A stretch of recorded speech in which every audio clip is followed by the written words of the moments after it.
लग्न हा सोहळा प्रत्येकाच्या आयुष्यात येणारा एक महत्वाचा टप्पा असतो. तसंच माझंही लग्न अगदी पारंपरिक पद्धतीने आणि कौटुंबिक आनंदात पार पडलं.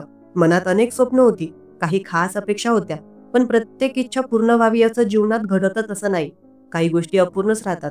तरीही जे काही होतं त्यात समाधान मानत मी मनापासून आनंदी होते.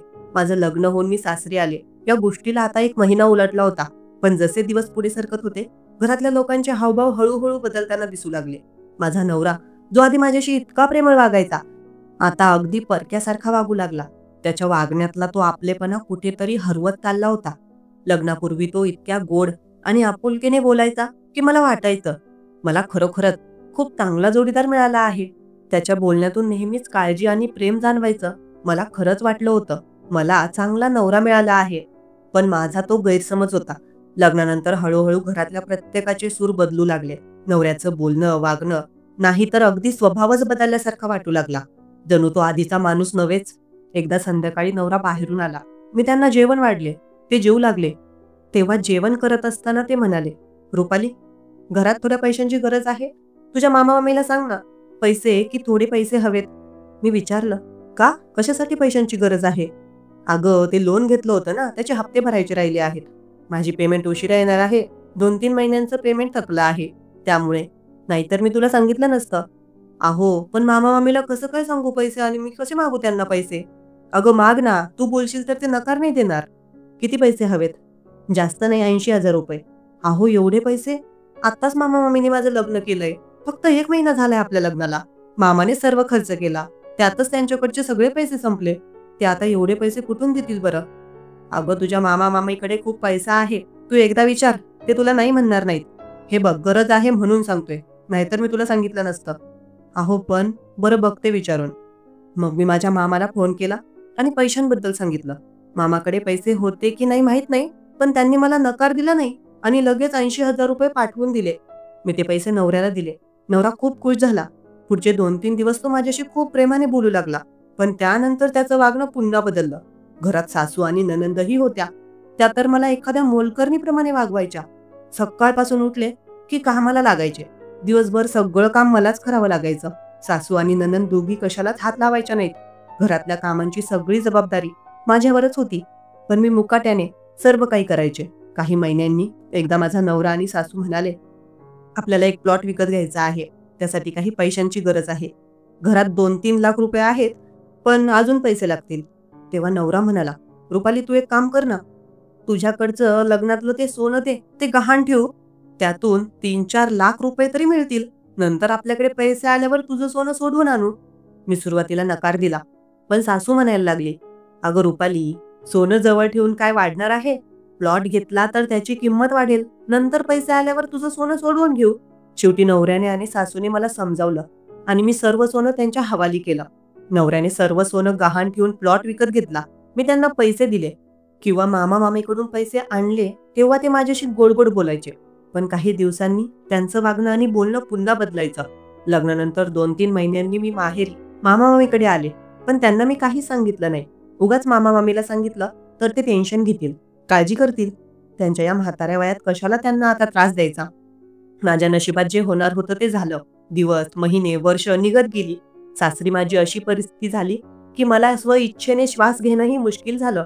पण एका रात्री असं काही घडलं की मला घर सोडून पळावं लागलं. म्हणजे मला त्या लोकांनी हाकलूनच लावलं. नवरा, सासू आणि नणंद यांनी मला रात्रीच्या पावसात घरातून हाकलून दिलं. नवरा तर चाकू घेऊन माझ्या मागे लागला होता. मी कशीबशी जीव वाचवून त्यांच्यापासून पळाले. रात्री गावातल्या गल्ल्यांमध्ये लोक नव्हती. त्यामुळे मी जिथे रस्ता मिळाला तिथे धावत गेले. गावातून बाहेर पडल्यानंतर हायवेवर जाऊन थांबले. रात्रीची वेळ होती. बस किंवा कोणतंही वाहन येत नव्हतं की ज्याने मी हे गाव सोडून दुसरीकडे जाईन. तिथून चालत चालत पुढे गेले. तिथे एक पेट्रोल पंप होता. रात्री पेट्रोल टाकण्यासाठी काही वाहनं तिथे थांबत होती. मी तिथूनच थोड्या अंतरावर एका झाडामागे उभी राहिले. तिथे एक ट्रक आला. ट्रक ड्रायव्हरने पेट्रोल भरलं आणि नंतर त्याने ट्रक पेट्रोल पंपापासून काही अंतरावर जाऊन थांबवला. पेट्रोल पंपाच्या शेजारी एक चहाची टपरी होती. कदाचित त्याला चहा प्यायचा असेल म्हणून तो चहा पिण्यासाठी टपरीवर गेला. मला ही संधी योग्य वाटली. मी लपून लपून ट्रक जवळ गेले. ट्रकच्या मागे काही सामान भरलेलं होतं, पण थोडी जागा शिल्लक होती. मला कल्पना सुचली की मी तिथे बसू शकते. मी ट्रकच्या मागून वर चढले. ट्रकला मागे एक मोठं ताडपत्री लावलेलं होतं. ते ताडपत्री उचकून मी ट्रकच्या आत गेले. ट्रकमध्ये पोती भरलेली होती, पण मागे थोडी जागा शिल्लक होतीच. तिथे मी कोपऱ्यात बसले आणि अजिबात आवाज केला नाही. ट्रक ड्रायव्हरचा चहा पिऊन झाला की तो ट्रक जवळ येईल आणि ट्रक सुरू करेल. मग तो जिथे ट्रक घेऊन जाईल तिथे मी निघून जाईन, असा विचार मी केला. 15-20 मिनिटं झाली, पण अजून ट्रकच्या आजूबाजूला काहीच हालचाल होत नव्हती किंवा काही आवाज देखील येत नव्हता. मी हळूच ताडपत्री उचकवून बाहेर पाहिलं. ट्रक ड्रायव्हर तिथे चहाच्या टपरीवर बाकड्यावर बसला होता. सिगारेट ओढत होता. मी तिथून पाहत राहिले. काही वेळाने त्याची सिगारेट ओढून झाली आणि तो उठून उभा राहिला. त्यानंतर त्याने टपरीवर जाऊन काही सिगरेट आणि गुटखा विकत घेतला आणि मग तो ट्रककडे येऊ लागला. मी जी ताडपत्री उचकवली होती ती लगेच झाकून दिली. ट्रकमध्ये खूप अंधार होता. ट्रक ड्रायव्हर ट्रक जवळ आला. त्याने ट्रकचा दरवाजा उघडला. त्याने ट्रक सुरू केला आणि मी एक जोराचा श्वास घेतला, कारण किती वेळापासून मी दबकून बसले होते. ट्रक आता हायवे धरून पुढे जाऊ लागला. मी ट्रकमध्ये तिथेच गुडघ्यांवर डोकं ठेवून बसून राहिले. काही वेळाने मला डोळा लागला. बराच वेळ झाल्यावर ट्रक एका ठिकाणी थांबला. मी थोडं ताडपत्री उचकून बघितलं तर ट्रक शहरात पोहोचला होता. आता मला उतरायचं होतं, पण ड्रायव्हरला कळायला नको की मी ट्रकमध्ये बसले आहे. ट्रक सुरूच होता. मी कधी उतरायची संधी मिळते याची वाट पाहू लागले, पण काही वेळाने ट्रक एका ठिकाणी थांबला. मी थोडं ताडपत्री उचकून पाहिलं तर मला रस्ता दिसला. मी थोडे पाय उचलून उजव्या बाजूला पाहिलं तेव्हा कळालं की ते रेल्वे क्रॉसिंग गेट आहे आणि तिथे ट्रक थांबले आहे, म्हणजे रेल्वे क्रॉस करणार आहे. त्यामुळे क्रॉसिंग गेट जवळ फाटक बंद केला असावं. मला ही चांगली संधी वाटली. मी हळूहळू ताडपत्री उचकवली आणि ट्रकमधून खाली उतरले. तिथून सरळ रेल्वे लाईन पकडून रेल्वे स्टेशनकडे जायचं ठरवलं. तेवढ्यात समोरून रेल्वे आली. मी थोडी बाजूला झाले. ती मालगाडी होती. मालगाडी निघून गेल्यावर क्रॉसिंग गेटवर ज्या गाड्या आणि ट्रक थांबल्या होत्या त्या सर्व जाऊ लागल्या. मी एकदा ज्या ट्रकमध्ये बसले होते त्या ट्रककडे निरखून पाहिलं आणि मग हळूहळू तो ट्रक दिसेनासा झाला. चालत चालत मी पुढे जाऊ लागले. रेल्वे स्टेशनवर एक मोठा पिवळा फलक लावलेला होता. त्यावर अहमदनगर स्टेशन असं लिहिलेलं होतं. त्यामुळे मला समजलं की मी त्या ट्रकमधून अहमदनगरला पोहोचले आहे. आता मी स्टेशनवर होते. तिथं एक मोठं घड्याळ होतं. त्याकडे पाहिलं तर 5:30 वाजले होते. अजूनही अंधारच होता, पण लवकरच उजेडणार होतं. थोड्या वेळाने मी स्टेशनवरच एका बाकावर बसले. आजूबाजूला बरेच प्रवासी होते, म्हणून मला फारशी भीती वाटली नाही. पण मागच्या काही तासात माझ्यासोबत जे घडलं ते आठवून माझे डोळे पाणावले. माझ्या नशिबावरच मला दया येत होती. हळूहळू सकाळ झाली आणि मला भूकही लागली. इतर लोकांच्या गाड्या येत होत्या. ते त्यात बसून निघून जात होते, पण मी तिथंच बसून राहिले. हळूहळू दुपार झाली. माझ्या पोटात कावळे ओरडायला लागले. इतकी तीव्र भूक लागली होती. मी इकडे तिकडे काही खायला मिळतं का ते पाहू लागले. स्टेशन बाहेर उतरल्यावर काही फळांची दुकानं दिसली, पण माझ्याकडे काही विकत घेण्यासाठी 1 रुपयाही नव्हता. चालत चालत मी रेल्वे स्टेशनच्या बाहेरून पुढे गेले. तिथे एक छोटं मार्केट होतं, जिथे काही भाजीपाला आणि इतर छोट्या मोठ्या लोड गाड्यांवरील विक्रेते आपला धंदा करत होते. तिथं वडापावची गरम गाडी दिसली. वडापाव अतिशय आकर्षक दिसला आणि माझ्या पोटात भूक उठली. मनात विचार आला, जर एक वडापाव मिळाला तर किती छान. अफसोसाने जाणवलं, पैसे नाहीत. ते मोकळेपणाने देतील असं काही नाही. पुढे चालत चालत मार्केटचा परिसर पूर्ण फिरूनही फुकट काही देणार नाही हे मनात आल्यावर मला कोणाकडेही मागायची इच्छा सतत कमी होत गेली. अखेर निराशेने मी मार्केटच्या बाहेर एका दुकानाच्या बाहेर पायऱ्यांवर बसले. ते दुकान एका कपड्याचं दुकान होतं. तिथं बसून अंदाजे 10-15 मिनिटं झाले असतील. तेवढ्यात मागून एक बाई आली आणि ती रागात म्हणाली, अहो ताई, तुम्हाला काय हवं आहे? दुकानात खरेदी करायची का? इथे बसून काय करताय? पायऱ्यांवर बसणं उचित नाही. थोडं पुढे जाऊन दुसरीकडे बसा. तिचा आवाज खडकन, तीव्र, रागीट होता. त्यामुळे मी उठून दुसरीकडे बसायला जागा शोधायला सुरुवात केली. चालत चालत मी त्या दुकानाच्या उजव्या बाजूला जमिनीवर बसले. अशा 2-3 बायकांना पाहिलं, ज्यात एकीकडे शेंगादाणे फुटाने विकत होत्या, तर दुसरीकडे ताजी आंब्याची टोकणी होती. शेंगदाणे फुटाने विकणारी आजी जणू अचानक माझ्यावर थांबली. तिने माझ्याकडे पाहून गोड, प्रेमळ आवाजात विचारलं, काय पुरी, काय झालं? कोण आहेस तू? तिचा आवाज इतका नरम आणि मैत्रीपूर्ण होता की जणू काही मी कित्येक महिन्यांनी अशा लयीतून आवाज ऐकत होते. तिच्या आवाजाने मला माझ्या मामीची आठवण झाली. मी बसण्यासाठी जागा शोधत होते, म्हणून आजीने गृहीत धरलं की माझं काही हरवलं आहे आणि ती विचारायला लागली, कुणी हरवलं का बाई तुझं? नाही आजी. मग काय शोधत आहेस तू? काही नाही आजी, इथे थोडं बसायचं होतं, असं मी उत्तर दिलं. आजीने हसत विचारलं, अगं बस ना पुरी, इथं बस. आणि मग तिने मला दिला एक प्लॅस्टिकच्या फायबरचा छोट्या स्टूलचा तुकडा, जो ते आंघोळीसाठी वापरतात. तिच्या त्या 2 गोड शब्दांनी मला खूप आराम वाटला. मग ती स्टूल घेतली आणि त्यात आजीच्या शेजारी जाऊन बसले मी. तेवढ्यात समोरून एक व्यक्ती आली. त्या व्यक्तीने आजीला शेंगदाणे आणि फुटाणे मागितले. आजी त्याला ते देण्यास व्यस्त झाली. मी तिथेच बसले होते. त्या व्यक्तीने शेंगदाणे आणि फुटाणे घेऊन आजीला पैसे दिले आणि निघून गेले. आता आजी मोकळी झाली. तिने माझ्याकडे पाहत विचारलं, "काय ग पुरी, कोणाला शोधत आहेस तू? खूप काळजीत दिसते. पाणी हवं का?" "नाही धन्यवाद." मला तर असं वाटत होतं जणू तिच्या गळ्यात पडून रडावं आणि सगळं तिला सांगावं. पण आजच्या या जगात कोण कोणाचं असतं. तिने मला बसायला जागा दिली हेच माझ्यासाठी पुरेसं होतं. बराच वेळ मी तिथे बसून राहिले. आजीने 2-3 वेळा माझ्याशी बोलायचा प्रयत्न केला, पण मी फक्त तिने विचारलेल्या प्रश्नांचीच थोडक्यात उत्तरं दिली. त्यामुळे तिनेही पुढे जास्त विचारपूस केली नाही. दुपारचा 1 वाजला असेल तेव्हा आजीने आपलं सामान आवरायला सुरुवात केली. शेंगदाणे आणि फुटाणे ती आपल्या पिशव्यांमध्ये काळजीपूर्वक भरू लागली. मी सगळं शांतपणे पाहत होते. सर्व सामान आवरून झाल्यावर ती म्हणाली, "चल ग पुरी, माझी घरी जायची वेळ झाली. मी आता निघते." "हो ठीक आहे आजी," मी म्हणाले. आजीने सर्व सामान आवरलं आणि अचानक तिच्या लक्षात काही आलं. तिने पिशवीतून थोडे शेंगदाणे आणि फुटाणे काढले. ते एका वर्तमानपत्राच्या कागदात गुंडाळले आणि मला दिले. "घे, खाऊन घे." ती म्हणाली. मी हळूच म्हणाले, "आजी माझ्याकडे पैसे नाहीत." ती हसली आणि म्हणाली, "अगं पोरी, तुला पैसे कोण मागतंय? घे, मी तुला असंच खायला देते." मला खूप भूक लागली होती आणि माझा स्वाभिमान आता पूर्णपणे लुप्त झाला होता. मी तिच्या हातातून ते शेंगदाणे आणि फुटाणे लगेच घेतले. तिचं स्टूल उचलायला मी तिला मदत केली आणि मग उठून उभी राहिले. आजीने स्टूल माझ्याकडून घेतलं आणि म्हणाली, "चल पुरी, मी निघते." मी फक्त मान हलवली. आजी निघून गेली. आता मी पुन्हा बसण्यासाठी जागा शोधू लागले, कारण माझ्या अंगात इतकी शक्ती उरली नव्हती की मी जास्त वेळ उभी राहू शकेन. तिथेच काही अंतरावर एक लिंबाचं झाड दिसलं. मी त्या झाडाखाली गेले आणि तिथे बसले. आजीने दिलेले शेंगदाणे आणि फुटाणे काढले. भूक इतकी लागली होती की मी लगेच ते खायला सुरुवात केली. ती शेंगदाणे आणि फुटाणे इतके रुचकर आणि चविष्ट वाटत होते की जणू सगळं एकाच घासात गिळावं, तेवढी भूक मला लागली होती. मी हळूहळू शेंगदाणे आणि फुटाणे खायला सुरुवात केली. शेंगदाणे पोटात जाताच माझ्या अंगात थोडी तरतरी येऊ लागली. पोटात काहीच नसल्यामुळे मी खूप अशक्त झाले होते. थोड्याच वेळात ते सगळं शेंगदाणे आणि फुटाणे संपवून टाकले.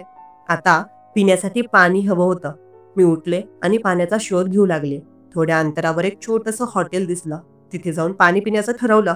पण मनात विचार आला, मी यांच्याकडे काहीच खरेदी केलेलं नाही. पाणी मागितलं तर काही बोलणार तर नाहीत ना.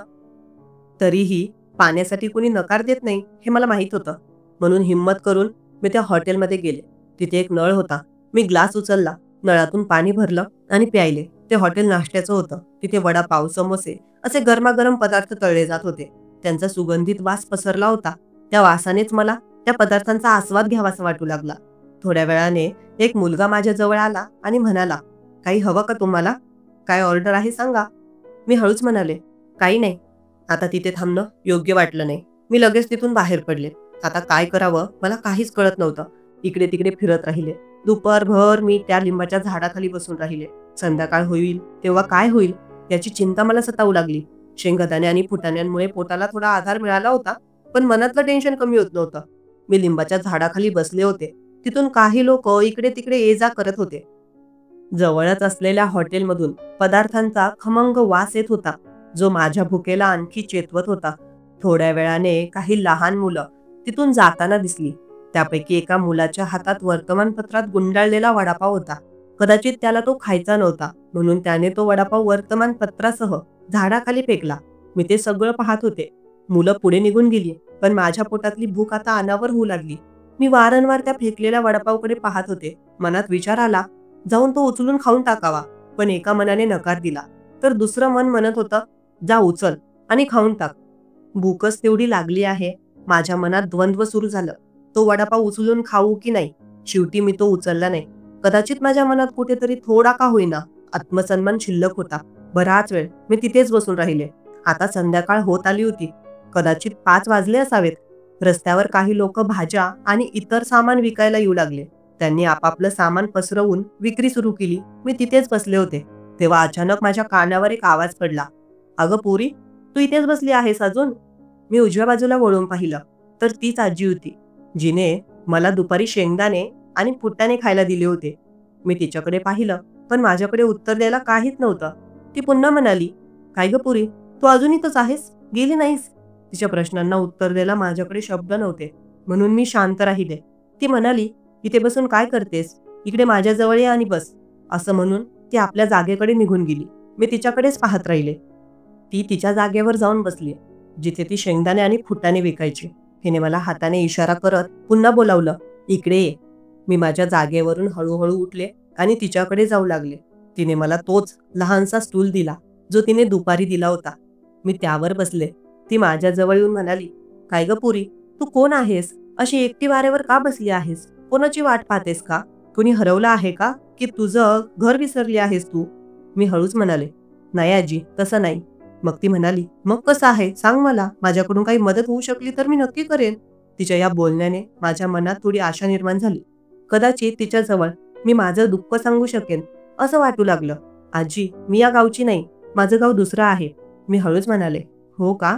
मग इथे कशी आलीस तू?" आजीने विचारलं. "आजी, मला माझ्या घरच्यांनी हाकलून दिलं.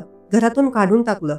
मला काहीच कळेना काय करू. म्हणून मी एका ट्रकमध्ये बसले आणि तिथून इथे अहमदनगरला आले. त्यानंतर माझ्यासोबत काय काय घडलं ते सगळं मी आजीला सांगितलं. तिला माझी कीव आली. कदाचित तिच्या मनात दया आणि ममता ठासून भरली होती. तिला माझं दुःख खरंच कळालं होतं. "जाऊ दे, पुढे काळजी करू नकोस. तुझं नाव काय आहे?" तिने विचारलं. "आजी, माझं नाव रुपाली." "बरं रुपाली, तुला भूक लागली असेल ना?" ती म्हणाली. मी फक्त मान हलवली. "काळजी करू नकोस, थांब, मी तुझ्यासाठी काहीतरी खायला आणते." असं म्हणून तिने माझ्या डोक्यावरून हात फिरवला आणि ती जागेवरून उठली. जवळच एक हॉटेल होतं. तिथे ती गेली. काही वेळातच ती परत आली. तिच्याकडे एक प्लेट होती, ज्यात तिने वडापाव, समोसा आणि जिलेबी असे पदार्थ पॅक करून आणले होते. ती माझ्याजवळ येऊन बसली आणि ती प्लेट मला देत म्हणाली, "खाऊन घे रुपाली, तुला खूप भूक लागली आहे." "अगं खा पोरी, टेन्शन घेऊ नकोस." मला खूप भूक लागली होती. मी एकदा त्या प्लेटकडे पाहिलं. भुकेल्या पोटाला अन्न मिळालं तर त्याच्यापेक्षा दुसरी कोणतीच गोष्ट महत्वाची वाटत नाही, हे तेव्हा मला कळालं. मी म्हणाले, "आजी, तुम्ही पण खा ना." ती म्हणाली, "आधी तू खा, मग मी खाईन." "नाही नाही, तुम्हीही माझ्यासोबत खा." शेवटी तिने माझं मन राखण्यासाठी त्या प्लेटमधून थोडं थोडं घेतलं आणि 1-2 घास खाल्ले.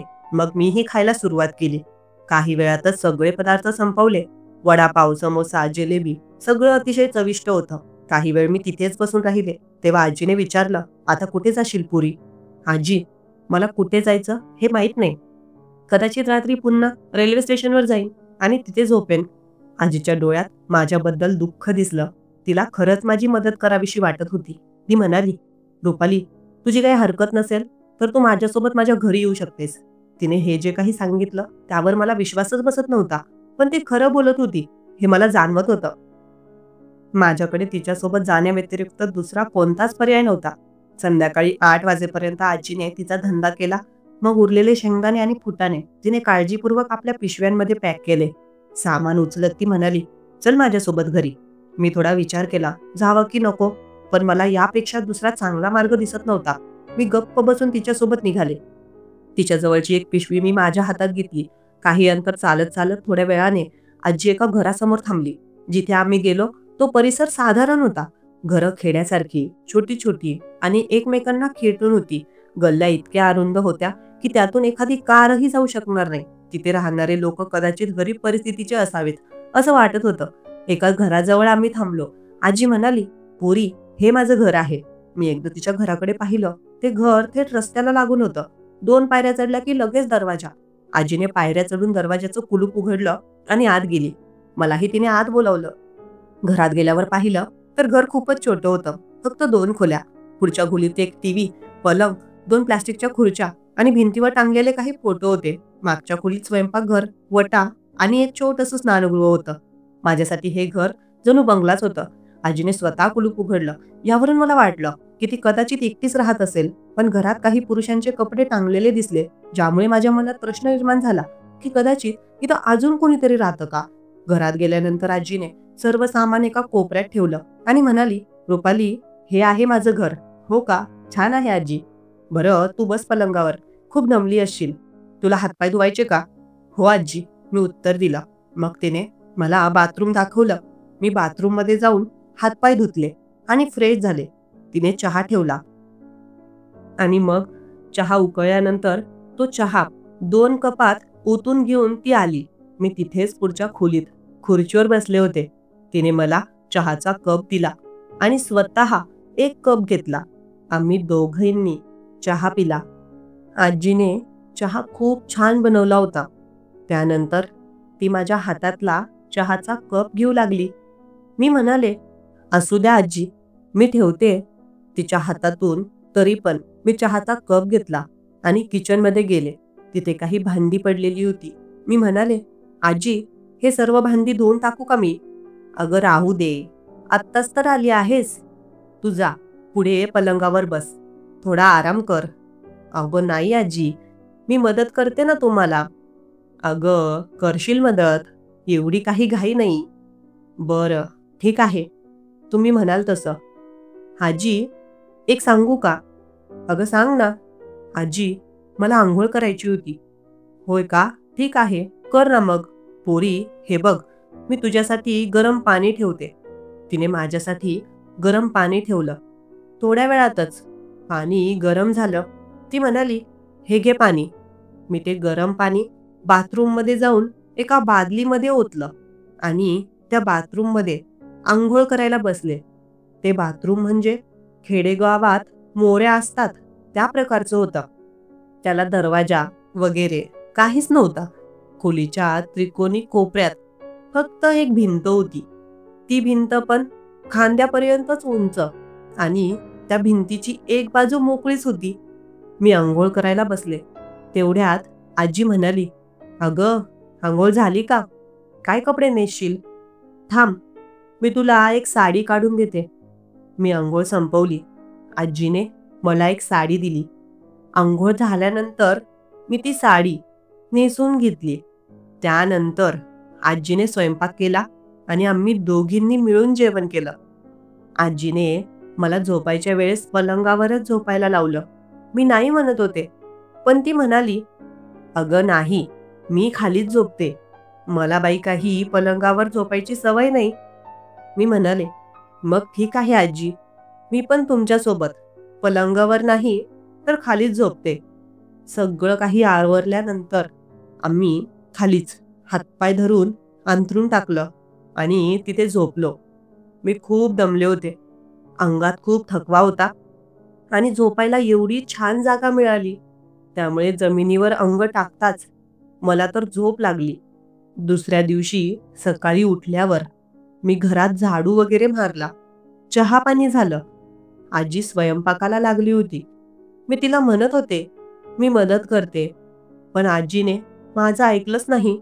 स्वयंपाक झाल्यानंतर मी स्वयंपाकाची भांडी निघाली होती ती धुवून काढली.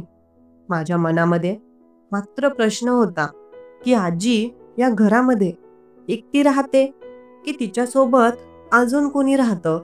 हे मला जाणून घ्यायचं होतं. पण तिला कसं विचारावं हे मला कळेना. आजी आता बाजारात निघायची तयारी करू लागली. जे जे सामान तिला पाहिजे होतं ते ती बाहेर काढून ठेवू लागली. "बरं पोरी, तुला भूक लागली असेल ना? खाऊन घे." तिने मला जेवण वाढवून दिलं. तिनेही माझ्यासोबत थोडं जेवण केलं. ती म्हणाली, "मला सकाळी एवढी भूक नसते." त्यानंतर मग ती म्हणाली, "तू घरी थांब, मी जाते बाजारात." मी म्हणाले, "नाही आजी, मी एकटी घरी थांबून काय करू बरं? मी पण येते ना तुमच्यासोबत." "अगं नको." पण ती म्हणाली. पण मी तिचं ऐकलं नाही आणि तिच्यासोबत जाण्याचा हट्टच धरला. मग शेवटी ती मला तिच्यासोबत घेऊन गेली आणि आम्ही आज पण तिथेच येऊन बसलो, जिथे काल ती शेंगदाणे आणि फुटाणे विकत होती. दुपारपर्यंत शेंगदाणे, फुटाणे विकले आणि मग दुपारी 12:30 वाजता आम्ही दोघी परत घरी आलो. मी तिला म्हटलं, "आजी, तुम्हाला एक विचारायचं होतं." "होय, विचार ना." ती म्हणाली, "आजी, या घरामध्ये तुम्ही एकट्याच राहता का? की अजून कोणी राहतं तुमच्यासोबत?" आता मात्र तिच्या गालावर थोडं हसू आलं. "अगं, हो पुरी, माझा मुलगा राहतो ना माझ्यासोबत." "मग आता कुठे गेले आहेत ते?" "तो का? पोलीस भरतीला गेला आहे." "अच्छा, हो का?" "होय, पुण्याला पोलीस भरती आहे, तिथे गेला आहे तो. आज नाही तर उद्या येईल." घरामध्ये आजी एकटी राहत नाही. तर तिच्यासोबत तिचा मुलगा पण राहतो. हे ऐकून मला मात्र थोडी चिंता वाटू लागली. आतापर्यंत मला वाटत होतं की कदाचित आजी एकटीच राहते. जर आजी एकटी राहिली असती तर माझ्यासाठी खूप छान झालं असतं आणि सोबत राहायला मला काहीच अडचण नव्हती. शिवाय मी तिला हवी ती मदत केली असती. पण आजीसोबत तिचा मुलगा देखील राहतो हे ऐकून मी थोडी निराश झाले. पण ती निराशा मी आजीला माझ्या चेहऱ्यावर दिसू दिली नाही. आजी म्हणाली, "काय झालं पोरी? नाराज झालीस का?" "नाही आजी." मी म्हणाले, "हे ऐकून कदाचित तुला आवडलं नसेल की या घरात मी एकटी नाही, तर माझ्यासोबत माझा मुलगाही राहतो. पण रुपाली, काळजी करू नकोस. माझा मुलगा पण अतिशय चांगल्या स्वभावाचा आहे. तो आला तरी देखील तू या घरात अगदी आरामात तुला हवं तसं राहू शकतेस आणि तुला जितके दिवस राहायचं असेल तितके दिवस राहू शकतेस." आजीने अगदी माझ्या मनातली गोष्ट बोलून दाखवली. "पण आजी, तुम्ही तर मला तुमच्या घरात राहू देत आहात. पण तुमचा मुलगा आला तर कदाचित तो मला या घरात राहू देणार नाही." "अगं रुपाली, काळजी करू नकोस. माझ्यापेक्षा माझा मुलगा जास्त दयाळू आणि चांगल्या स्वभावाचा आहे." आजीचं बोलणं ऐकून मला थोडासा दिलासा वाटला. मग त्याच दिवशी संध्याकाळी आजी आणि मी जेव्हा बाजारातून घरी परत आलो, मी समोर पाहिलं तर दाराला कुलूप नव्हतं, उघडं होतं. आता मात्र आजीचा मुलगा घरी आला हे मला कळालं. आजी घरात गेली. तिच्यासोबत मीही घरात गेले. आजीचा मुलगा तिथेच पलंगावर झोपला होता. प्रवासामध्ये दमून आला असेल, त्यामुळे कदाचित त्याला झोप लागली असेल. मग आजी आणि मी दोघी मिळून कामाला लागलो. स्वयंपाक वगैरे सर्व बनवलं. पण आता मात्र मी मागच्याच खोलीत थांबले होते. पुढच्या खोलीत गेले नाही. मला पुढच्या खोलीत जायला भीती वाटत होती. कारण आजीचा मुलगा तिथे झोपला होता. स्वयंपाक वगैरे तयार झाला आणि मग आजीने तिच्या मुलाला उठवलं. त्याला गाढ झोप लागली होती. आजीला खूप जोराने आवाज द्यावा लागला. तेव्हा कुठे तो उठला. उठल्यानंतर तो फ्रेश वगैरे झाला आणि ती त्याला म्हणाली, "चल जेवण करून घेऊ." मग आजीने आणि मी दोघांनी मिळून जेवणाचे जे भांडी, पोळ्यांचं टोपलं, जेवणाचं ताट ते सर्व पुढच्या खोलीत आणून ठेवलं. जेवणासाठी आजीने ताटं वाढली. तिनं 3 ताटं वाढली. आजीचा मुलगा आता पुढच्या खोलीत आला आणि खाली जमिनीवर मांडी घालून बसला. तो माझ्याकडे अधूनमधून पाहत होता. कदाचित त्याच्या मनातही प्रश्न असेल की मी कोण आहे. तेव्हा तोच म्हणाला, "आई, ह्या कोण आहेत?" आजीने माझ्याकडे पाहिलं आणि थोडं गालात हसली. ती म्हणाली, "योगेश, काळजी करू नकोस. मी सांगते तुला नंतर सर्व. आधी जेवण करून घे. तू दमून आला आहेस." आजीने जेवणाचं ताट त्याच्या समोर सरकवलं आणि एक ताट माझ्या पुढे केलं. मी म्हणाले, "मी नंतर जेवेन ना." "अगं नाही, जेवून घ्या आता सोबतच." "अगं आजी, नाही, तुम्ही जेवण करून घ्या. मी नंतर जेवेन." "अगं लाजू नकोस. माझा मुलगा आहे, कोणी नवीन नाही तो. तू आरामात जेवण कर. ए बाबा, तू तिकडे टीव्हीकडे तोंड कर बरं." तोच आजीच्या मुलाने त्याचं जेवणाचं ताट तिकडे सरकवलं आणि टीव्हीकडे तोंड केलं. टीव्ही सुरू केला त्याने. हातात रिमोट घेऊन तिने मला परत एकदा इशारा केला आणि जेवायला सांगितलं. मी आता जेवण करू लागले. आजी आणि तिचा मुलगाही आमच्या सोबत जेवला. आजीचा मुलगा उंच पुरा दिसत होता. वय त्याचं थोडं जास्तच होतं. ती म्हणाली, "अरे योगेश, पोलीस भरतीला गेला होतास. काय झालं मग?" "अगं आई, लगेच कुठं होतं का? आताशी पेपर झाला आहे. त्यानंतर फिजिकल होईल. मग नंतर मुलाखत वगैरे. अशा बऱ्याच स्टेप्स असतात. अच्छा, हो का? पेपर कसा गेला तुझा? पेपर माझा छान गेला.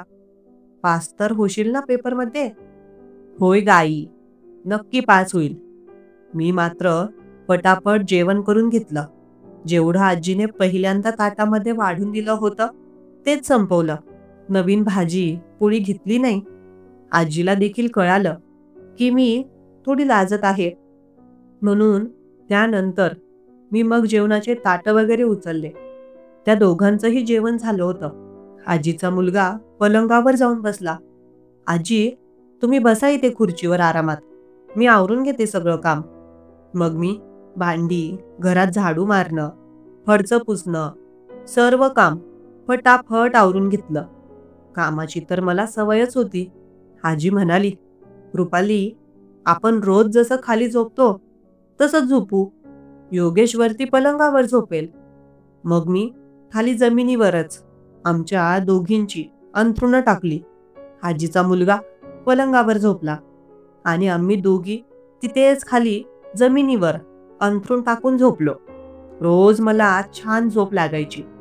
मागच्या 2 दिवसांपासून आजी आणि मी आम्ही दोघीच घरात झोपायचो रात्री. पण आज आजीचा मुलगा पण होता. त्यामुळे मला थोडं अस्वस्थ वाटत होतं. पण आजी देखील माझ्यासोबत होती. त्यामुळे भीती वाटण्यासारखं काही नव्हतं. आजीचा स्वभाव तर मी चांगला जाणून होते. झोपायच्या वेळेस आजीने तिच्या मुलासोबत थोड्या गप्पा मारल्या.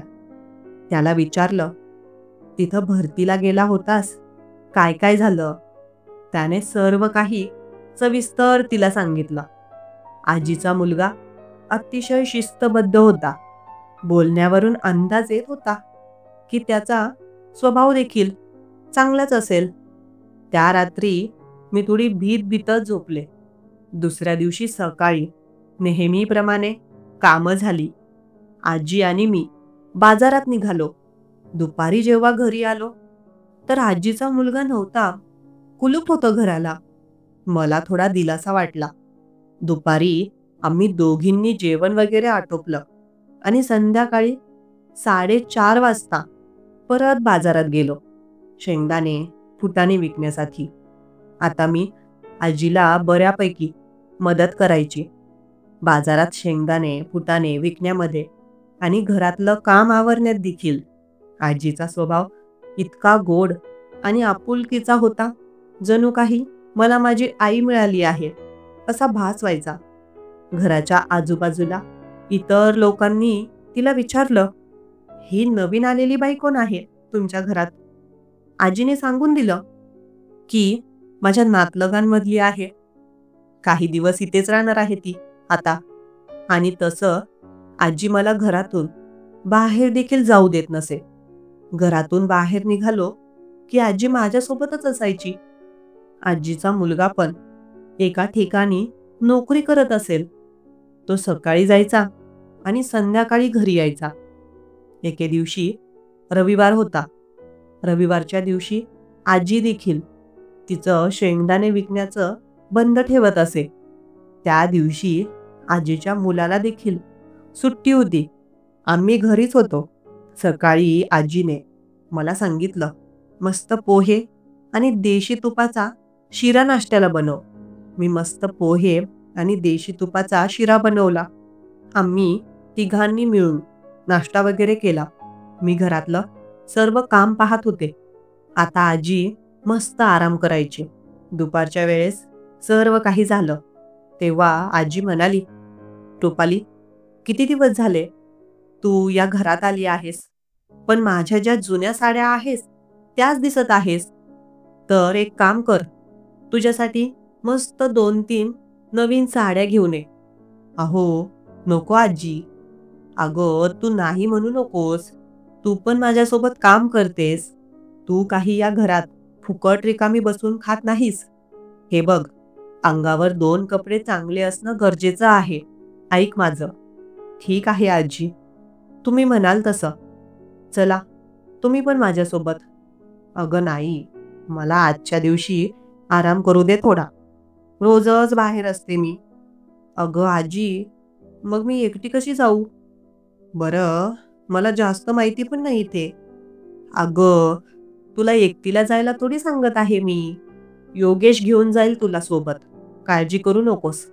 अहो आजी, त्यांना कशाला त्रास देत आहात? त्रास कसला त्यात? तुला घेऊन जाईल तो. काळजी करू नकोस तू. आता मात्र माझं टेन्शन वाढलं.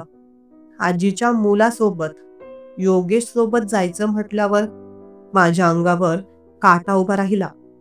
तो आल्यापासून मी आधीच त्याच्यापासून लांब लांब राहत होते. आणि आजी आता तर चक्क त्याच्यासोबत खरेदी करायला जायचं सांगत होती. पण आजीचं बोलणं मी टाळू शकत नव्हते. आजीच्या मुलाचा स्वभाव एवढाही काही वाईट नाही. मग आजी काही पैसे द्यायला लागली तिच्या मुलाकडे. पण तिचा मुलगा म्हणाला, अगं आई, आहेत माझ्याकडे पैसे. आजीचा मुलगा घरातून बाहेर गेला. आजी म्हणाली, अगं जा ना आता, इथंच उभी राहशील का? इच्छा नसतानाही आता मी घरातून बाहेर पडले. आजीची एक एक्स्ट्रा जुनी चप्पल होती, तीच वापरायची मी. ती चप्पल घातली. आजीच्या मुलाने त्याची मोटरसायकल काढली. घराच्या बाहेर लावलेली होती. मोटरसायकल सुरू केली आणि माझ्याकडे बघितलं आणि म्हणाला, बसा. आता मात्र मी माझी साडी सावरत कशी तरी त्याच्या मागे मोटरसायकलवर बसले. त्याने मोटरसायकल सुरू केली आणि हळूहळू आम्ही मार्केटमध्ये पोहोचलो. मार्केटमध्ये पहिल्यांदाच आले होते मी. तो मला एका साड्यांच्या दुकानात घेऊन गेला. तो मला म्हणाला, तुम्ही बघा कोणती साडी घ्यायची आहे तुम्हाला, तुमच्या हिशोबाने. मी इथं थांबतो. तो तिथेच दुकानात एका खुर्चीवर बसून राहिला. दुकानात एक मुलगी होती. तिने मला वेगवेगळ्या प्रकारच्या साड्या दाखवायला सुरुवात केली. त्यामधून मी 2 साड्या सिलेक्ट केल्या. आजीच्या मुलाला इशारा करून सांगितलं की झालं. तो माझ्या जवळ आला आणि म्हणाला, मला दाखवा काय घेतलं. मी दोन्ही साड्या त्याला दाखवल्या. तो म्हणाला, फक्त 2च घेतल्या, अजून घ्या ना. मी म्हणाले, नाही बाद झालं. साड्या तिथेच पसरवून पडलेल्या होत्या. त्याने त्याच्यातून एक खूप महागडी आणि सुंदर साडी उचलली आणि म्हणाला, ही पण घ्या. मग त्या तिन्ही साड्या त्याने त्या मुलीजवळ दिल्या पॅक करायला. त्या मुलीने त्या तिन्ही साड्या पॅक केल्या. त्याने जे काही बिल झालं होतं ते बिल दिलं. आम्ही दोघं आता त्या साड्यांच्या दुकानाच्या बाहेर आलो. मी विचारलं, किती झाले पैसे? तो म्हणाला, असू द्या, तुम्ही टेन्शन घेऊ नका. दुकानाच्या बाहेर आलो. तो म्हणाला, चला उसाचा रस पिऊ. मी काहीच बोलले नाही. शेजारीच एक उसाच्या रसाचं दुकान होतं. आम्ही दोघं तिथे गेलो. त्याने उसाचा रस सांगितला. मी म्हणाले, मला नको, तुम्ही घ्या. पण तरी त्याने 2 उसाचे ग्लास मागवले. एक ग्लास मला देऊ लागला. मी नाही म्हणाले. पण त्याने बळजबरी 2 ग्लास मला सोपवले. खरं तर उसाचा रस मी मागच्या कितीतरी वर्षांपासून प्यायले नव्हते. रस अतिशय रुचकर आणि गोड होता. रस पिल्यानंतर मग तो म्हणाला, चला आता घरी जाऊया. पण त्याला परत एक फळांचं दुकान दिसलं. त्या फळांच्या दुकानावर गेला. तिथून काही सफरचंद आणि इतर फळं त्याने विकत घेतली. त्या पिशव्या माझ्याकडे दिल्या. मोटरसायकल जवळ गेलो आम्ही. त्याने मोटरसायकल सुरू केली आणि मी मोटरसायकलवर मागे बसले. पण आता माझ्याजवळ पिशव्या होत्या. त्यामुळे मला बसायला थोडी अडचण झाली. पण त्याने मला व्यवस्थित बसू दिलं आणि मग विचारलं, करू का सुरू? ठीक आहे, करा सुरू, मी म्हणाले. मोटरसायकल सुरू केली. पण यावेळी घरी येत असताना एका वेगळ्या रस्त्याने आम्ही येत होतो. हा रस्ता थोडा खराब होता. खड्डे वगैरे होते. त्यामुळे मला बसण्यामध्ये प्रॉब्लेम येत होता. तरी तो मोटरसायकल हळूहळू चालवत होता. एका हातात मी पिशव्या पकडल्या होत्या आणि दुसरा हात कसा तरी इकडे तिकडे ठेवला होता. तो म्हणाला, एक काम करा, वाटल्यास तुम्ही एक हात माझ्या खांद्यावर ठेवा, म्हणजे तुम्हाला व्यवस्थित बसता येईल. त्याने असं सांगितल्यावर मला थोडं अस्वस्थ वाटलं. पण इच्छा नसतानाही शेवटी मी माझा उजवा हात त्याच्या खांद्यावर ठेवला आणि एका हातात पिशव्या धरल्या. आता मला व्यवस्थित बसता येत होतं. काही वेळ मोटरसायकल चालवली आणि मग आम्ही दोघं घरी पोहोचलो. मोटरसायकल घराजवळ पोहोचल्यानंतर मी हळूच खाली उतरले. त्याने मोटरसायकल घराच्या एका साईडला लावली आणि आम्ही दोघं घरात आलो. आजी झोपली होती. तिचा डोळा लागला होता, म्हणून मी तिला काही उठवलं नाही. त्या पिशव्या तिथेच भिंतीला एक खिळा होता, त्याला टांगून दिल्या. तो म्हणाला, "रुपाली, मला थोडं बाहेर काम आहे. मी बाहेर जातोय." "ठीक आहे," मी म्हणाले. त्याने पहिल्यांदा माझं नाव त्याच्या तोंडातून घेतलं होतं. मला थोडं वेगळं वाटलं, पण एक आपुलकी देखील जाणवली जेव्हा तो मला रुपाली म्हणाला. मी तिथेच खुर्चीवर बसले. आजी निवांत झोपलेली होती. तिच्या घोरण्याचा आवाज येत होता. घरात हळूहळू अगदी शांतता होती. घर कोपऱ्यात असल्यामुळे गाड्या किंवा रहदारीचा एवढा आवाज देखील तिथे नव्हता. आता मात्र मला सर्व गोष्टी आठवू लागल्या. एवढ्या दिवसांत माझ्यासोबत काय काय वाईट घटना घडल्या होत्या, पण मला आजीने तिच्या घरात राहण्यासाठी जागा दिली. सगळं अगदी छान वाटत होतं. आजीचं घर जरी छोटं होतं, पण तिचं हृदय तेवढंच मोठं होतं. मी तशीच विचार करत असले तेव्हा अचानक आजीचा आवाज कानावर पडला.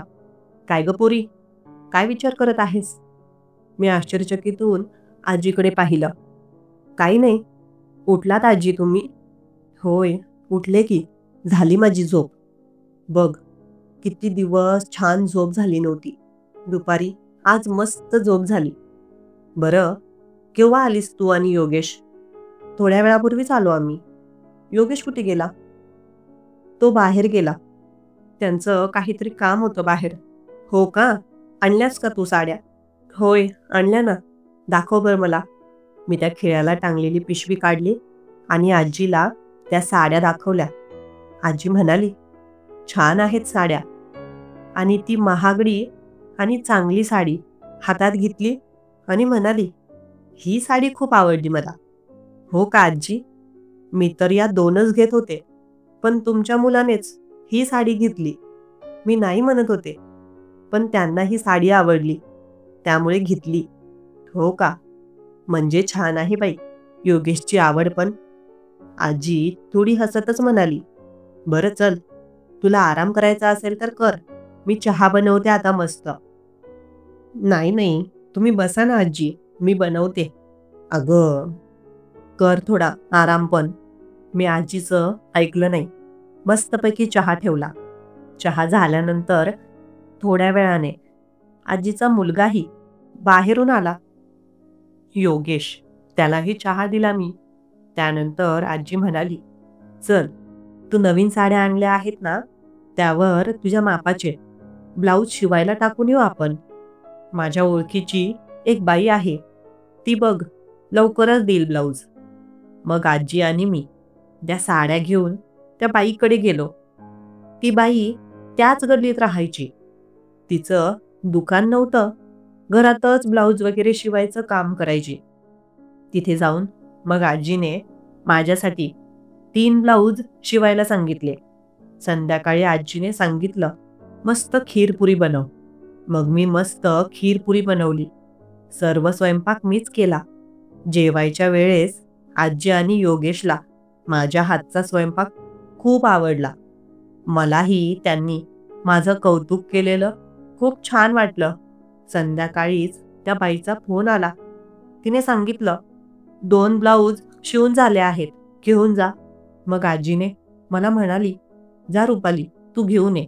तुला माहिती आहे ना घर?" मग मी त्या बाईच्या घरी गेले. 2 ब्लाऊज तिने मला दिले.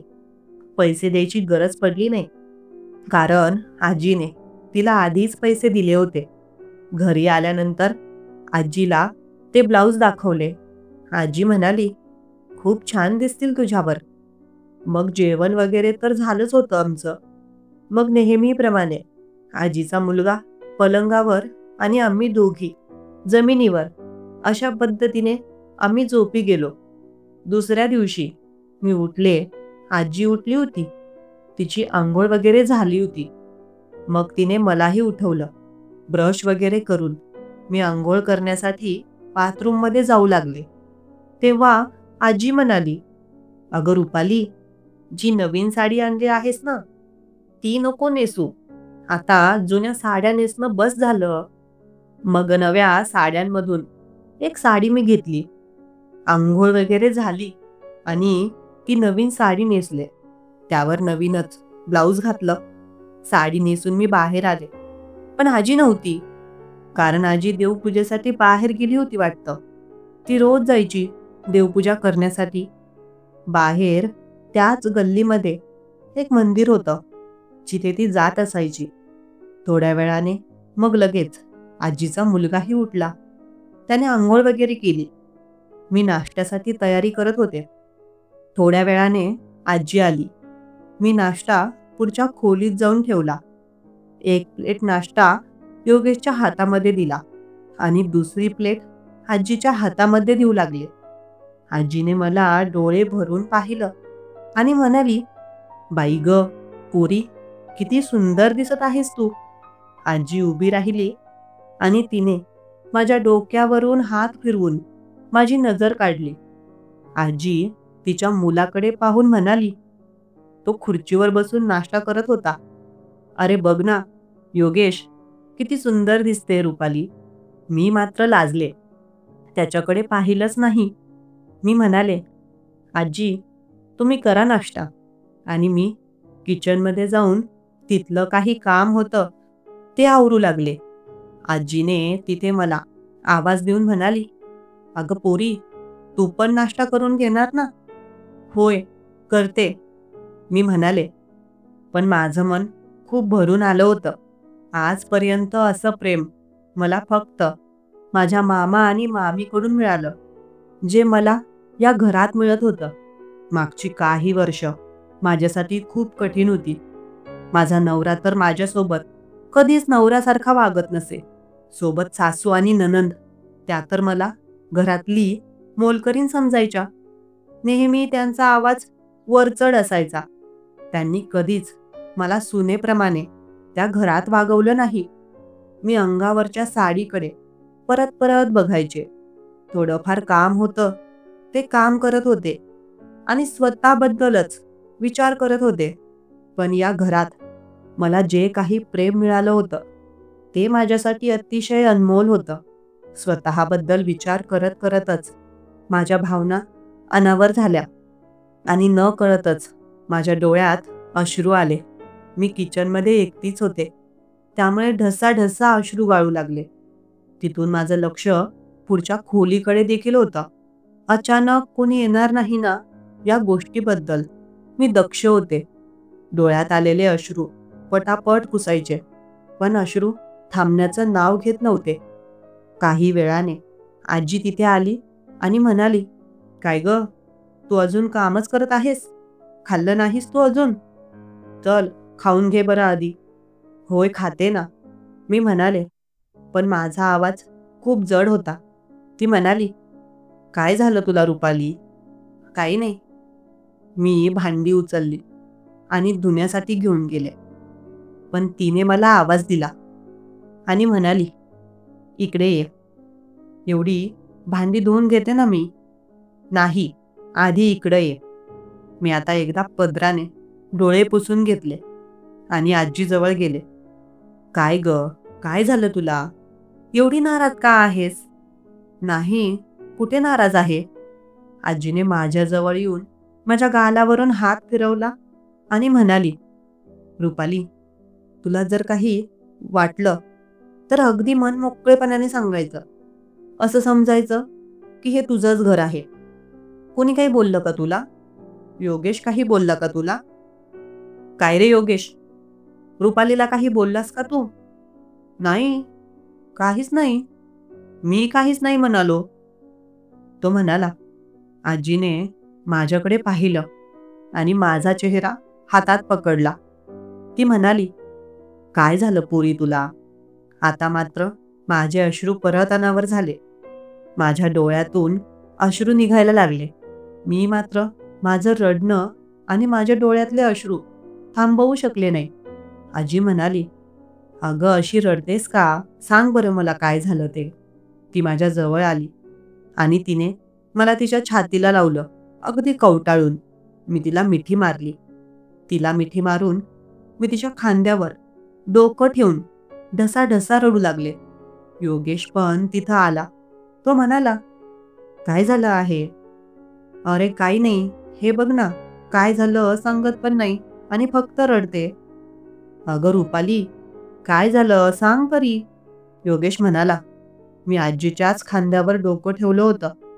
आजीपासून थोडी वेगळी झाले आणि म्हणाले, "आजी, मी खरंच तुमची खूप ऋणी आहे. तुम्ही मला तुमच्या घरात राहायला जागा दिली. मला माझ्या घरच्यांनी, सख्ख्या सासूने आणि नवऱ्याने घरातून हाकलून दिलं. आज तुम्ही मला तुमच्या घरात जागा दिली. म्हणून मी स्वतःच्या घरामध्ये, तुमच्या घरात राहते. जर मला तुम्ही जागा दिली नसती, माया दाखवली नसती, तर माझं काय झालं असतं? खरंच मी तुमची खूप आभारी आहे. तुमचे आभार कसे फेडू मला नाही माहीत." "अगं पोरी, एवढा विचार करू नकोस बरं. तुला सांगितलं ना, घर तुझंच आहे असं समज. आणि एवढी गोड दिसते, अशी रडते कशाला? बघ बरं, किती छान साडी आहे. आजी, तुमच्यासाठी पण साडी आणली आहे. 2 साड्या घेतल्या होत्या मी. एक माझ्यासाठी आणि एक तुमच्यासाठी. अगं, वेडी आहेस का तू? मला हवी असेल तर मी घेऊन येईन. तुझीच आहे ती साडी. बरं, जर तुझी इच्छा आहे ना, उद्या जाऊ आपण. माझ्यासाठी लुगडं घेऊन येऊ आणि साडी पण घेऊन येऊ. मी कधी साड्या नेसते, तर कधी लुगडं. तू तर बघितलंच असशील." "होय, बघितलं मी." "चल, आता रडत बसू नको. नाश्ता कर लवकर. आपल्याला निघायचं आहे ना बाजारात." "होय." मी डोळे पुसले आणि नाश्ता केला. पुढच्या कामाला लागले. मग भांडी वगैरे झाल्यानंतर आजीचा मुलगा योगेश, तो कामावर निघून गेला आणि आजी व मी, आम्ही दोघी बाजारात आलो शेंगदाणे विकण्यासाठी. पुढचे काही दिवस तसेच निघत राहिले. एकदा मी आजीला म्हणाले, "आजी, मी एखादी नोकरी करू का? जर तुमचा होकार असेल तर." "अगं, अजून नाही. काही दिवस तू राहा. तुला सगळ्या गोष्टी कळायला लागतील. त्यानंतर नोकरी कर. अजून काही नाही. आणि असंही मला मदत तर करतेस ना तू." आता आजीच्या घरात येऊन मला जवळजवळ 4 महिने झाले. मी सुरुवातीला आजीच्या मुलाला खूप घाबरायचे. त्याचा स्वभाव कसा आहे, काय आहे, मला माहीत नव्हतं. पण तो देखील खूप समजूतदार आणि चांगल्या मनाचा होता. हळूहळू माझी भीती कमी होत गेली आणि त्या घरात मी अगदी मन मोकळेपणाने राहू लागले. एकदा रात्री अचानक आजीची तब्येत बिघडली. तेव्हा मी ॲम्ब्युलन्स बोलावली आणि आजीला दवाखान्यात ॲडमिट केलं. पुढचे 2-3 दिवस आम्ही दवाखान्यातच होतो. दवाखाना घरापासून जवळ होता. मी येत जात असे. घरातून जेवण घेऊन जाणं, आजीसाठी आणि आजीची काळजी घेणं हे माझ्यावरच होतं. आजीचा मुलगा सकाळी यायचा आणि मग त्याच्या कामाला निघून जायचा. आजीला दवाखान्यात ॲडमिट करून 4 दिवस झाले.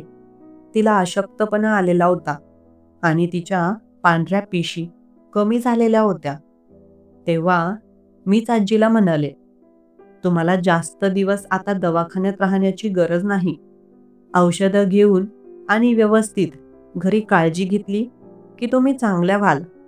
मग आजीचा डिस्चार्ज झाला आणि आम्ही घरी आलो. पुढचे 2 दिवस मी आजीची खूप काळजी घेतली.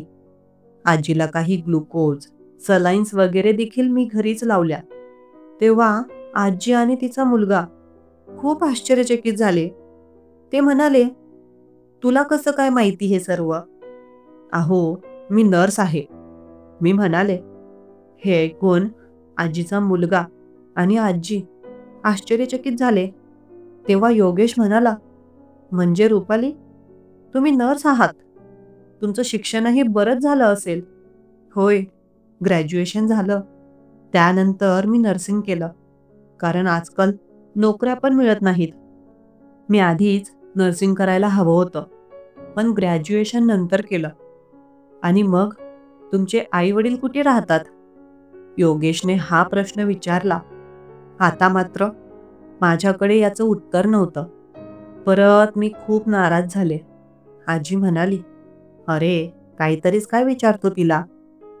"अगं आई, मी काही चुकीचं विचारलं का?" "नाही योगेश, तुम्ही चुकीचं काहीच विचारलं नाही." मी आता सांगायला सुरुवात केली. "योगेशजी, माझे आई-वडील माझ्या लहानपणीच गेले. माझ्या मामा आणि मामीने मला लहानाचं मोठं केलं. कॉलेजमध्ये असतानाच माझ्या नवऱ्याने मला पाहिलं होतं. मी त्याला पसंत पडले होते. तो माझ्या मामा आणि मामीकडे आला आणि त्याने माझा हात मागितला. मामा-मामीला तो पसंत आला. तोही डॉक्टर होता. माझं लग्न त्याच्यासोबत लावण्यात आलं. पण लग्न झाल्यानंतर त्याचं खरं रूप दिसलं. त्यांनी हळूहळू माझ्या अंगावरचे आणि माझ्याजवळ असलेले सर्व दागिने काढून घेतले. मामा आणि मामी वयस्कर झाले होते. त्यांना मुलगा नव्हता. त्यांच्या नावावर जी जमीन होती, त्यांचं घर होतं, ते देखील त्याने त्याच्या नावावर करून घेतलं. माझ्या नवऱ्याने त्यानंतर मी त्यांच्या कामाची राहिली नव्हती. माझ्याकडे जे काही होतं ते सर्व त्यांनी हिसकावून घेतलं. नंतर मामा आणि मामी म्हातारे झाले. त्यांना देवाज्ञा झाली. आता या जगात माझ्या जवळचं असं कोणीच नव्हतं. मी माझ्या नवऱ्याकडे अगदी एखाद्या मोलकरणीप्रमाणे राहू लागले. माझी सासू सोडून गेली होती. ती पण माझ्यावर रुबाब गाजवायची. हळूहळू आता मी त्यांना घरात नकोशी झाले आणि एका रात्री त्यांनी मला घरातून काढून टाकलं. आणि तेव्हाच मग मला माझ्या आईसारखी ही आजी मिळाली. हे सर्व बोलत असताना माझ्या डोळ्यातून परत अश्रू गळू लागले. आजी म्हणाली, "अगं पोरी, शांत राहा. कशाला नाराज होतेस? आम्ही आहोत ना आता. हे घर तुझं घर आहे असं समज." मी मात्र खूप भावनिक झाले होते. तिथून मी पळतच मागच्या खोलीत निघून गेले. आजीचा मुलगा योगेश माझ्या मागे आला. तो म्हणाला, "रुपाली, तुम्ही दुःखी होऊ नका. तुमच्याबद्दल ऐकून खूप वाईट वाटलं.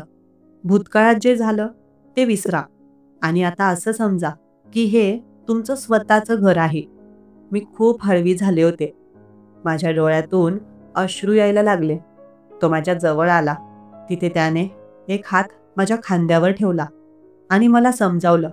मी भावनेच्या भरात त्याच्या खांद्यावर डोकं ठेवलं. त्यानेही मला समजावूत काढत माझ्या डोक्यावरून हात फिरवला आणि मला जवळ घेतलं. न कळतच मी त्याच्या मिठीत गेले होते. पण त्याच्या मिठीमध्ये एक सुरक्षा वाटली, जी आज कदाचित मला कुठेच वाटली नव्हती. माझ्या डोळ्यातून अश्रू येत होते. त्याने त्याच्या हाताने माझ्या गालावर ओघळलेले अश्रू पुसले. हळूहळू मला शांत केलं. अजूनही मी त्याच्या मिठीतच होते. त्याने मला शांत केल्यानंतर मी बाजूला झाले. "सॉरी, माफ करा." "अगं काही नाही, इट्स ओके. तू ठीक आहेस ना?" "होय, मी ठीक आहे." त्याने पाण्याचा ग्लास भरून आणला आणि मला पाण्याचा ग्लास दिला. मी 2 घोट पाणी प्यायले. पण आता मी माझ्याबद्दल सर्व काही त्यांना सांगितलं होतं. त्यामुळे माझं मन अगदी हलकं वाटू लागलं. माझ्या डोक्यावरचं ओझं कमी झालं असं मला जाणवलं. "बरं, तुम्ही बसा आजीजवळ आरामात. मी चहा ठेवते." मग ते पुढच्या खोलीत गेले. मी किचनजवळ गेले आणि चहा बनवला. तिघांना चहा दिला. आजीची सलाईन संपली होती. ती सलाईन मी काढली. माझ्या हाताने तिला चहा पाजला. पुढचे 2-3 दिवस मी आजीची उत्तम अशी काळजी घेतली. तिची तब्येत सुधारली आणि ती आधीसारखी ठणठणीत झाली. पुढचे काही दिवस आता नेहमीप्रमाणेच निघत गेले. एकदा आजीच्या नातलगांमध्ये कोणाचं तरी लग्न होतं. आजीला तिथे जायचं होतं. तेव्हा मग 2 दिवस आजी गावाला गेली. आता मला शेंगदाणे फुटाणे विकण्यासंबंधी सर्व माहिती झाली होती. त्यामुळे आजी गावाला गेली तरी मी एकटी शेंगदाणे फुटाणे विकायला गेले. संध्याकाळी घरी आले तेव्हा योगेश अजून कामावरून आले नव्हते. मी स्वयंपाक वगैरे केला. थोड्या वेळाने योगेश कामावरून आले. आम्ही दोघांनी जेवण केलं. नंतर राहिलेलं सगळं काम आवरून काढलं. जेवण वगैरे झाल्यानंतर सगळं काम आटोपल्यावर आजीला एक फोन केला. आजी निवांत होती. 2 मिनिटं बोलणं झाल्यावर त्यानंतर मग योगेश नेहमीप्रमाणे पलंगावर झोपला आणि मी खाली जमिनीवर अंथरून टाकलं आणि तिथे झोपले. आज रात्री घरात फक्त आम्ही दोघेच होतो, योगेश आणि मी. मला थोडी भीती आणि अस्वस्थपणा वाटत होता, पण मनात कुठेतरी खात्री होती की योगेश कधीच असं चुकीचं काही करणार नाही माझ्यासोबत. रात्री मला खूप उशिरापर्यंत झोप लागली नाही, कारण रोज आजी असायची झोपायला सोबत. आज एकटीच होते, पण दिवसभर दमले होते. तेव्हा रात्री उशिरा माझा डोळा लागला. सकाळी जेव्हा उठले तेव्हा उजेड पडला होता. योगेशची अंघोळ वगैरे झाली होती, पण मीही अंघोळ वगैरे केली. नाश्ता झाला. पण आज मात्र रविवार, त्यामुळे सुट्टी होती मला आणि योगेशलाही. जेवण वगैरे आटोपल्यावर योगेश बाहेर गेले. मी घरातच होते. पण जेव्हा संध्याकाळी योगेश बाहेरून घरी आले, त्यांनी काही खाण्यापिण्याचं सामान आणलं होतं. नाश्ता घेऊन आले होते. त्यांनी त्यांच्या हाताने 2 प्लेटमध्ये नाश्ता सजवला आणि 1 प्लेट मला दिली. त्यांनी एवढ्या प्रेमाने, आपुलकीने मला नाश्त्याची प्लेट बनवून दिली, त्यामुळे मी नाही म्हणू शकले नाही. नाश्ता झाल्यानंतर एक पिशवी होती. त्यातून त्यांनी एक गुलाबाचं फूल काढलं. ते पाहून मी थोडी दचकले. मी लगेच किचनमध्ये निघून गेले. माझ्या मनात वेगवेगळे विचार येऊ लागले. योगेशने गुलाबाचं फूल का आणलं असेल बरं? पण थोड्या वेळाने ते किचनमध्ये आले आणि म्हणाले, रुपाली, काय करताय? काही नाही, काम आवरते. मी म्हणाले, अच्छा, एक विचारू का? हो, विचारा ना. तुम्हाला गुलाबाचं फूल आवडतं का? मी काहीच बोलले नाही. त्यांनी परत विचारलं, तुम्हाला गुलाबाचं फूल आवडतं का? त्यांच्या हातात गुलाबाचं फूल होतं. त्यांनी ते गुलाबाचं फूल आता माझ्या समोर धरलं आणि माझ्या समोर आले. हे घ्या, तुमच्यासाठी आणलं आहे. पण माझी हिंमत झाली नाही त्यांच्या हातामधून ते फूल घेण्याची. ते म्हणाले, घ्या ना. मी मुद्दामच म्हटलं, नाही, मला नाही आवडत. ते म्हणाले, बरं ठीक आहे, काही हरकत नाही, मी तुमच्यासाठी आणलं होतं. मी बोलल्यानंतर त्यांच्या चेहऱ्यावर नाराजी पसरली. ते फूल त्यांनी तिथेच, पाण्याचा हंडा होता, त्यावर एक झाकण ठेवलेलं होतं, त्याच्यावर ठेवलं. त्यांची नाराजी मी बघू शकले नाही. तेव्हा न कळतच माझ्या तोंडातून शब्द निघाले, होय, आवडतं मला. मात्र ते जागेवरून फिरले आणि त्यांनी माझ्याकडे पाहिलं. त्यांच्या चेहऱ्यावर हास्य फुललं. त्यांनी लगेच ते गुलाबाचं फूल उचललं आणि माझ्याजवळ 2 पावलं चालत आले. उजव्या हातामध्ये गुलाबाचं फूल धरून त्यांनी तो हात माझ्या समोर केला. प्लीज घ्या ना, तुमच्यासाठी आणलं आहे. आता मात्र मी नकार देऊ शकले नाही. मी त्यांच्या हातातून फूल घेतलं आणि हळूच थँक्यू म्हणाले. ते फूल घेत असताना माझ्या अंगावर शहारे आले. माहीत नाही, मनात कुठेतरी आनंद देखील होता. ते मात्र आता थोडे माझ्या जवळ सरकले आणि माझा एक हात त्यांनी हातात घेतला. मला काही कळालं नाही की ते असं का करत आहेत, पण मी स्तब्ध उभी राहिले. पुढच्या क्षणी ते अजून माझ्या जवळ आले आणि त्यांनी अलगद माझा हात हातात घेऊन मला जवळ घेतलं. मला काहीच कळत नव्हतं की त्यांना कसा प्रतिसाद देऊ, संताप व्यक्त करू की तिथून निघून जाऊ, काहीच कळेना. पण कदाचित त्यांचा स्पर्श मलाही हवा हवासा वाटला.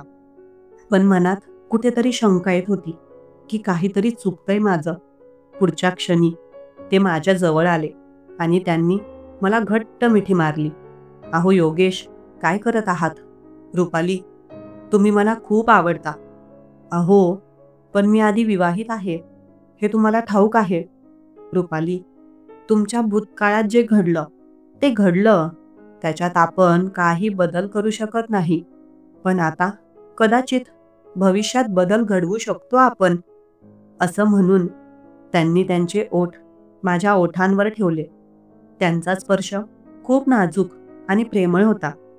त्यांनी माझ्या ओठांवर ओठ ठेवून मला बराच वेळ किस केलं.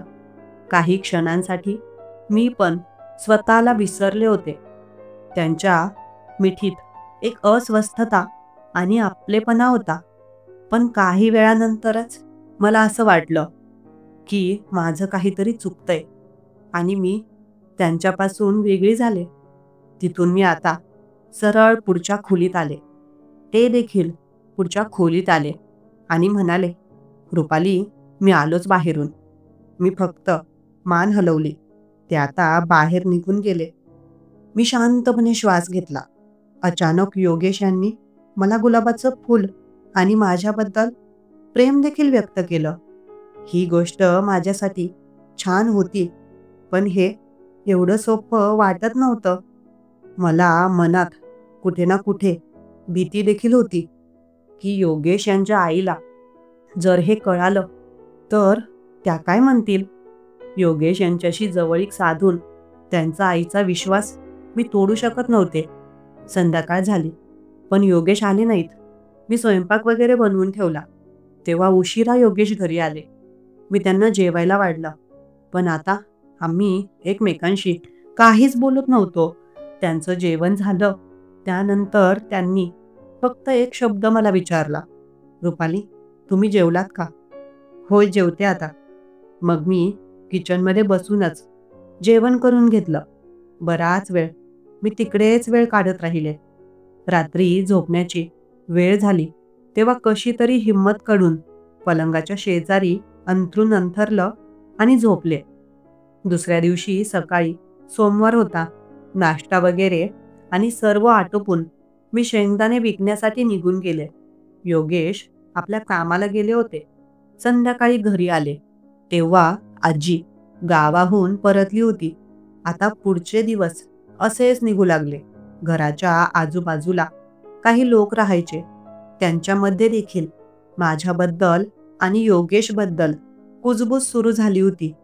एका दिवशी योगेश यांच्यासाठी पोस्टामार्फत एक कुरिअर आलं. कुरिअरमध्ये एक पाकिट होतं.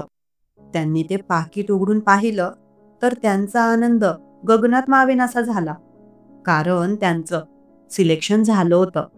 पोलीस डिपार्टमेंटमध्ये त्यांना चांगली पोस्ट मिळाली होती. आजीला खूप आनंद झाला. मला देखील खूप आनंद झाला. आज घरात खूपच छान बातमी आली होती. आजीचा मुलगा, त्याचं वय बरंच होतं. ही शेवटची संधी होती. जर यावर्षी त्याचं सिलेक्शन झालं नसतं तर त्याचं वय देखील पोलीस भरतीच्या नियमावलीच्या पलीकडे गेलं असतं. आजीचा मुलगा पोलीस झाला. आजूबाजूला ही बातमी पसरली. सगळेजण आजीला शुभेच्छा द्यायला येऊ लागले. काही दिवसांनी आजीच्या मुलाला ट्रेनिंगसाठी जायचं होतं. त्यामुळे त्याची जाण्याची तयारी सुरू झाली. आजीचा मुलगा आणि मी आता एकमेकांशी थोडंफार बोलत असू, पण मला जाणवायचं की त्याच्या बोलण्यामध्ये एक वेगळं आकर्षण आहे. जेव्हा त्याचं सिलेक्शन झालं होतं तेव्हा त्यांनी पेढे आणले होते. तेव्हा त्यांनी स्वतःच्या हाताने मला पेढा भरवला होता. तो क्षण माझ्या आयुष्यातला सगळ्यात सुंदर क्षण होता. एके दिवशी सकाळची वेळ होती. तेव्हा आजी म्हणाली, "रुपाली, चल, आपल्याला मंदिरात जायचं आहे. नवीन साडी नेसून तयार हो." मी छान सुंदर अशी साडी नेसली. मग आजी आणि मी दर्शनासाठी मंदिरात निघालो. मंदिरातून परत येताना तिकडून आम्ही नाश्ता आणला होता.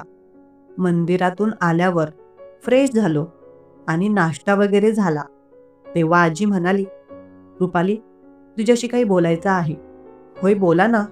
"रुपाली, या विषयाबाबत योगेशसोबत बोलले आहे मी. तो माझ्या शब्दापलीकडे नाही. आता जे काही मी तुला सांगणार आहे, याला त्याची देखील पसंती आहे. पण आजी, काय बोलायचं आहे तुम्हाला? प्लीज थोडं मोकळं बोला ना." "रुपाली, तुला माहीतच आहे, योगेश आता पोलीस झाला आहे. त्याचं भविष्य उज्ज्वल आहे. जीवनामध्ये प्रत्येकाला जोडीदाराची गरज असते. आतापर्यंत योगेशचं लग्न होऊ शकलं नाही, कारण त्याला चांगली नोकरी नव्हती. आमचं या शहरात फक्त हे छोटंसं घर आहे. दुसरी कोणतीही प्रॉपर्टी नाही. त्यामुळे आतापर्यंत त्याला मुलगी मिळाली नाही. पण आता तू बघतच आहेस, जेव्हापासून तो पोलीस झाला, त्याच्यासाठी किती स्थळं यायला लागलीत. रुपाली, पण माझी इच्छा आहे की योगेश आणि तू एकत्र यावं." "आजी, म्हणजे कळलं नाही मला." "अगं वेडी, या घराची सून होशील का तू, असं म्हणत आहे मी." आता मात्र आजी जे काही बोलत होती त्यावर माझा विश्वास बसेना. पण ती बोलली ते सत्य होतं. माझ्या जीवनामध्ये असं काही घडू शकतं असा विचार मी कधी केला नव्हता. योगेशही तिथेच बसलेला होता. एकदा मी योगेशकडे पाहिलं. मला जाणवलं त्याच्या चेहऱ्यावर देखील समाधान होतं. आजी म्हणाली, "रुपाली, बोल ना, तुझा काय विचार आहे?" "रुपाली, मला माहिती आहे, कुठे ना कुठे तू योगेशला पसंत करतेस. पण मला तुझ्या तोंडून ऐकून खात्री करून घ्यायची आहे." मी पुढच्या क्षणी खाली वाकले आणि तिच्या पाया पडले. आता बोलण्यासारखं काही उरलं नव्हतं. आजीने मला जवळ घेऊन घट्ट मिठी मारली आणि एकदा परत माझी नजर काढली. योगेश त्याच्या जागेवरून उठून उभा राहिला. आजी म्हणाली, "काय रे, माझी सुनबाई पाया पडते. तुला पाया पडायला वेगळं सांगावं लागेल का?" मी तर खूप लाजले होते. योगेश देखील आता तिथून 2 पावलं पुढे आला. तोही तिच्या पाया पडला. आम्ही दोघं तिथेच उभे होतो. तिने आमच्या दोघांचे हात घेतले आणि एकमेकांच्या हातात दिले. योगेशने डोळे भरून मला पाहिलं आणि मीही त्याला डोळे भरून पाहिलं. पण आता मात्र त्याने कशाचाही विलंब न करता मला जवळ घेऊन मिठी मारली. त्याच्या मिठीत मला प्रेम, आपुलकी, जिव्हाळा आणि भावना सगळं जाणवलं. त्या क्षणी असं वाटलं की जणू संपूर्ण जगच मला मिळालं आहे. आजी शेजारी उभी होती आणि तिने आम्हाला डोळे भरून पाहत होती. मी हलकेच त्याच्यापासून थोडीशी दूर झाले आणि आजी जवळ गेले. तिच्या गळ्यात पडून तिला घट्ट मिठी मारली. माझ्या डोळ्यांतून अश्रू वाहत होते, पण ते दुःखाचे नव्हते, तर ते समाधानाचे अश्रू होते. मित्रांनो, जर तुम्हाला माझी ही कहाणी आवडली असेल तर लाईक जरूर करा. या कथेबद्दल मला तुमच्या प्रतिक्रिया कमेंट बॉक्समध्ये कृपया नक्की कळवा. सदैव आनंदी रहा. धन्यवाद.